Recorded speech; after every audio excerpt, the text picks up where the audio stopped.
Hi, I'm Celebrity Chef Mariko, and today I'm going to show you a fantastic and fancy recipe that is great for any party.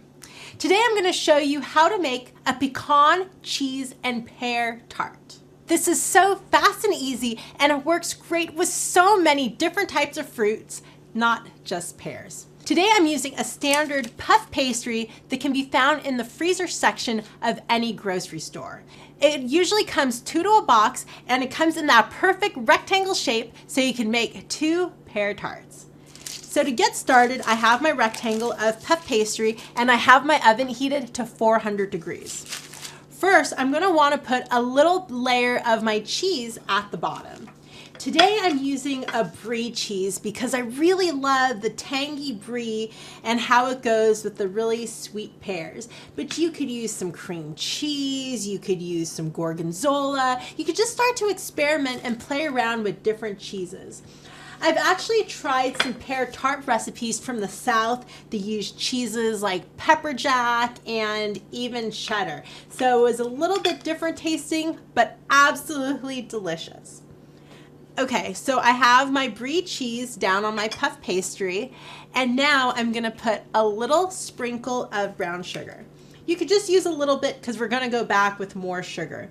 And if you don't wanna use brown sugar, start to experiment with some honey or some agave nectar or even some no-calorie sweetener if that's what you would normally use. So now I'm just putting some thinly sliced pears over my cheese.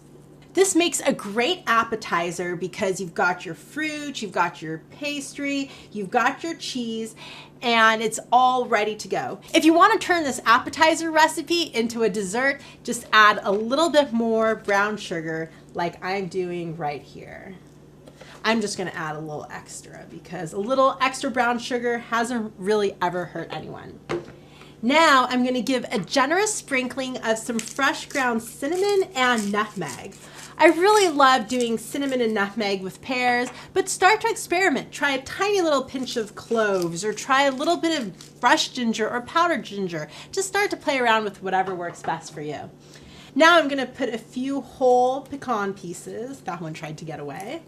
Okay, and if you don't have pecans or just don't like them, you could use some almonds, some cashews, pistachios, walnuts.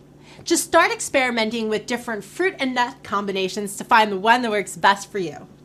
Now that I have everything in there, I'm going to start to fold it up in that perfect little rectangle tart shape.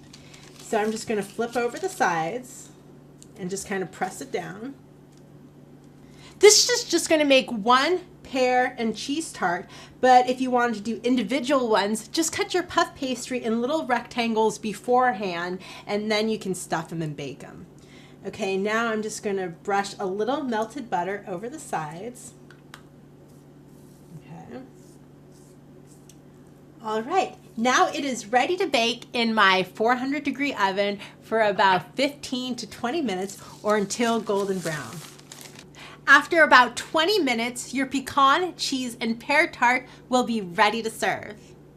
This is Mariko showing you how to make a pecan, cheese, and pear tart. Enjoy!